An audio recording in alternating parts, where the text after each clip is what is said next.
अभी तक हमने जितनी बार भी 2.1 के क्वेश्चंस को किया है, हमने यही देखा कि एक्स वाली लाइन को जितनी बार ये लाइन टच करे उतने इसमें जीरो होते हैं। पर इसके पीछे का बेसिक कॉन्सेप्ट आज तक हमने नहीं समझा। तो आज की क्लास में हम बेसिक कॉन्सेप्ट समझेंगे, देन उसके बाद ये सोल्व करेंगे। नमस्कार साथियों, मैं पंकज धाकड़ आज की क्लास में आपका स्वागत करता हूँ। आज हम पढ़ने वाले हैं क्लास 10th का एक्सरसाइज 2.1। 2.1 का आज हम देखेंगे क्वेश्चन नंबर फर्स्ट। पहले क्वेश्चन नंबर 1 को हम समझेंगे और उसके बाद सोल्व करेंगे।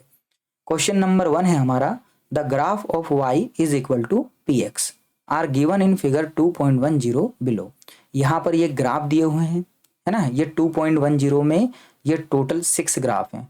तो ये ग्राफ दिए हुए हैं और इसमें बोला गया है y किसके इक्वल है, पी एक्स के। तो जो हमें दिया है पहले उतना लिख लेते हैं, y is equal to P x.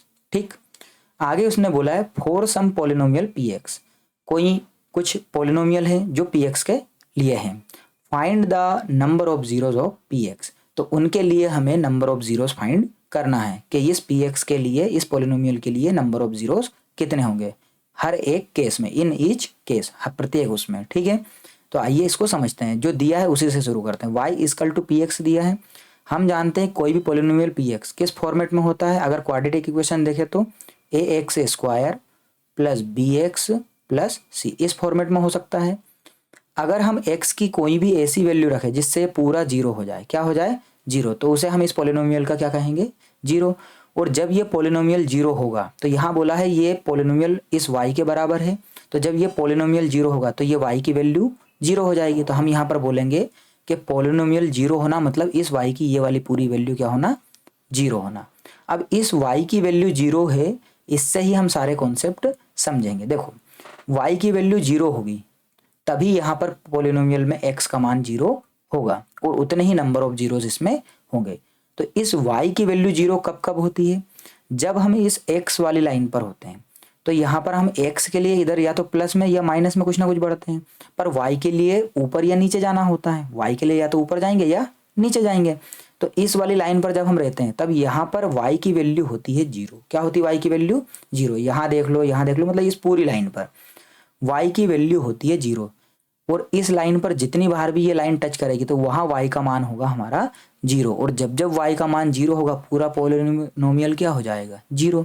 तो यहीं से कॉन्सेप्ट बनता है कि x वाली लाइन को टच करेगा तो उतने जीरो होंगे, मतलब जितनी बार टच करेगा उतनी बार y का मान जीरो, और y का मान जीरो मतलब पी एक्स का मान भी जीरो, और पी एक्स का पोलिनोमियल के नंबर ऑफ जीरोस निकल जाएंगे। ठीक है, तो आइए हमने बेसिक समझ लिया है कि क्यों हम x वाली लाइन को देखते हैं, इस y के जीरो होने के लिए। ठीक, अब आगे बढ़ते हैं। फर्स्ट वाला क्वेश्चन है हमारा, इसमें ये वाली लाइन यहाँ से ड्रॉ है। तो क्या ये वाली लाइन ने इस x वाली लाइन को एक बार भी टच करा, नहीं। तो मतलब एक बार भी y का मान जीरो नहीं होगा, और y का मान जीरो नहीं होगा तो इसमें नंबर ऑफ जीरोस भी कितने रहेंगे, एक भी नहीं। एक भी नहीं मतलब जीरो। तो पहले वाले का आंसर हो जाएगा हमारा number of zeros equal to zero. Second वाला हमारा क्वेश्चन है, तो इसमें हम देखते हैं ये वाली लाइन है जो हमारी इस x वाली लाइन को यहाँ पर एक बार टच कर रही है। तो एक बार y का मान जीरो हमारा हो जाए, कितनी बार, एक बार। तो जैसे ही एक बार y का मान जीरो होगा, यहाँ पर नंबर ऑफ जीरोस एक बार हमें मिल जाएंगे। तो सेकंड वाले का आंसर होगा number of zeros equal to 1। Third वाले में हम देखते हैं जैसे ये ग्राफ ऊपर जाएगा फिर देन नीचे आके वापस ऊपर जाएगा, तो कितनी बार टच करेगा, एक बार y का मान जीरो, दो बार और तीन बार।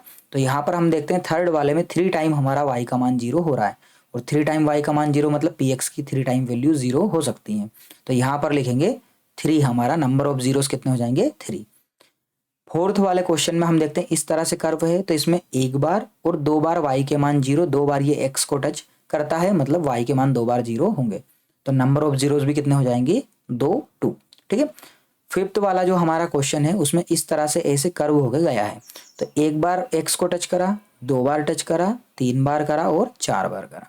तो 4 टाइम जब ये टच करता तो 4 टाइम y की वैल्यू क्या होंगी, यहाँ पर जीरो, एक बार यहाँ जीरो, एक बार यहाँ, एक बार यहाँ, एक बार यहाँ। तो नंबर ऑफ जीरोस भी कितने हो जाएंगे, 4। ठीक है, सिक्स्थ वाला जो हमारा क्वेश्चन है उसके अंदर हम देखते हैं कि ये ऊपर गया फिर यहाँ से टच करके निकल गया, नीचे नहीं आया, टच करके बस निकल गया, फिर दूसरी बार टच करके निकल गया।